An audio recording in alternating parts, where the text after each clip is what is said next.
Hi guys, Seb here again, and I've got another deck profile for you. This is the deck that I played last Sunday at my locals.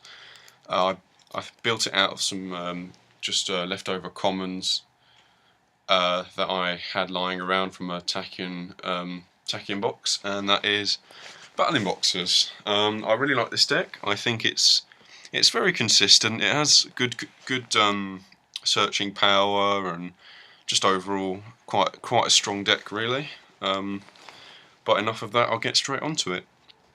So you play 3 headgeared. When he's summoned, you send one from your deck to the graveyard, a Battlin boxer, so he's really good for setting up your plays, and when he's in attack, he doesn't get destroyed with a battle once per turn, so he's quite good, one of the best in my opinion. 3 Glassjaw.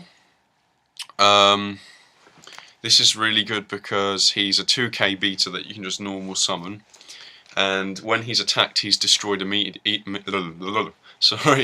he's destroyed immediately. And when he's destroyed by a card effect, including himself, obviously, you get to add a Battlin boxer from your graveyard to your hand. So he's really good for just recycling stuff, and he's a 2k beta when you need him as well. So he's really great. Next, I play 3 Battlin boxer Sparer. If you control a Battling boxer, you can special summon him, but you can't conduct your battle phase the turn after you've done that. So what you can do is you can attack with what you want to, and then in the main phase 2 special summon him, which is quite a nice little tactic. But yeah, no, he's really good to get out lead yoke really quickly or anything else that you need. 3 Switch Hitter. When he's normal summoned, you get one back from your grave, which is normally Glassjaw, and you can just attack with these 2 and overlay in main phase 2, or you can go straight for lead yoke. So he gets out lead yoke pretty quickly, and when you special summon something from the graveyard using his effects, you can't play anything else but Battlin boxer monsters that turn. So obviously it's going to be lead yoke or the new one that's coming out in Primal Origins soon. 2 Counterpunch. He's like an honest sort of, but he increases the attack by 1,000. So he's really good for when your opponent doesn't expect it, and you just drop him or banish him from the graveyard. You can also banish him from the graveyard instead of from your hand, and they get another 1,000 attack points. So that's really good.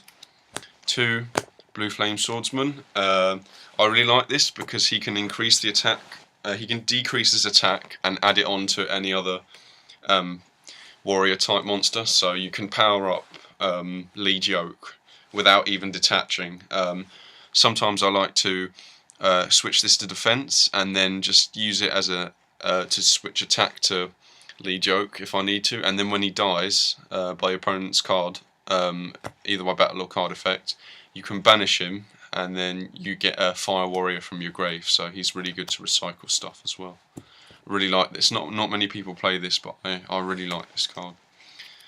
1 Masked Chameleon. I only play 1 because I don't have a second one yet.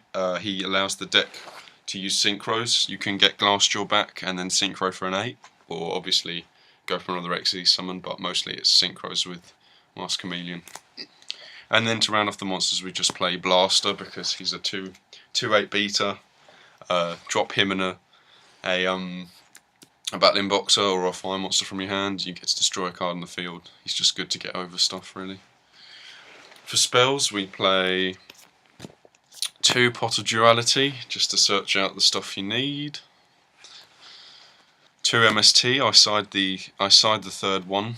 Normally in game 2, I put it in. 2 Magnum Shield. Now a lot of people might think why I run that. Well, it's an MST target, so your opponent will waste their MSTs on this, and it gives lead yoke 4,200 attack, and sometimes they can't get over that. And if they do manage to try and destroy him like with Dark Hole, it goes up to 5k. So that is, I really like this personally because it gets rid of their MSTs, but you know, obviously some people might not agree with that. I know I can side this out really easily as well in game 2, so that's why I play that. That's why I play Magnum Shield. 2 Battlin Boxing Spirits. It's like a reborn for Battlin boxers. You mill a card and then you special summon a Battlin boxer from your graveyard. In defense mode, you can only play once per turn, so that's why I don't play 3. So 2 is really good. 1 day a piece. It's just a little bit of a stall card, really. It gets you that extra card if you need it. Draw power. Dark Hole, obvious reasons. Reinforcement of the army for more searching power. Foolish to get something in the graveyard that you need. I do play 1 copy of Rank Up Magic Barion's Force. Some people don't like it, I do. I was playing against Black Wings and he had Armor Master out. I went into Utopia Ray Victory using this, and he basically lost because of that. I just negated Armor Master and ran over it, so that was really nice. And it gets out one of the other monsters I'll show you in a while. Circle of the Fire Kings. A lot of people, when I played this on Sunday, a lot of people said, "Oh my gosh, I remember that. I remember you can use that card in that deck." And I was like, "Yeah, I know." It's really good for destroying something that's useless to you and then getting something else back from your graveyard. So, for example, if they Fiendish Chain something like a Lead Yoke, you can just play that and then switch it out for something else. So I really like this card. I'm thinking of bumping it up to 2. And then 1 Warrior Returning Alive just to recycle stuff. I only play 1 because obviously there's Glassjaw that recycles as well, but 1 works really well. For traps, Torrential, Compulse, 2 7 tools, XYZ Reflect, and Bottomless. Sorry guys, I thought I heard a knock at the door. I'm just checking. No, my mind's playing games on me. I thought that was my special edition arriving. But yeah, 7 tools obviously to negate traps. XYZ Reflect stops targeting stuff. And Bottomless Trap are obvious reasons. Right, extra deck.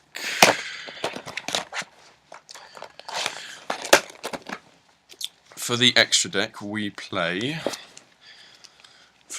Utopia Ray V, as I mentioned before. Won me a game against Black Wings. The other rank up monster, which is the Comet Cestus, it's like a Volcasaurus for this deck. Utopia, so you can go into Victory. Number 50, so you can go into Comet Cestus. Move this over a bit. 3 Lead Yoke, obviously, because he's like the guy who you're going to mainly get out in this deck. Blade Armor Ninja, works in any warrior deck, as well as Excalibur, pops to 4000. But my own little personal tech is Zubaba General. If you equip Glassjaw onto him, he becomes a permanent 4K beta. And if they MST Glassjaw, Glassjaw still gets his effect. So I really like Zubaba General in this deck. Maestroke, Lavarval Chain to just get that your game started if you need to. And that's what we play for XZs. And then I only play 3 synchros. That's Crimson Blader, Scrap Dragon, and Stardust. Crimson Blader I normally go for the most because he's Fire Warrior, and when Blue Flame Swordsman dies, you can actually bring him back as well. So that's really nice. Or with Circle of the Fire Kings or something like that. And Stardust is obviously to protect. Scrap Dragon pops. Alright guys, that's it for my Battlin Boxer deck profile. Sorry about that sudden hesitation before. I thought I heard a knocking at my door, but clearly my mind is playing games on me today. And I'll see you in the next video, which will probably be my Legacy of the Valiant Deluxe Edition opening. Josh has texted me telling me his arrived today, so I will probably record his opening over Skype tonight, so watch out for another video in a few hours. Alright, thanks guys. See you next time.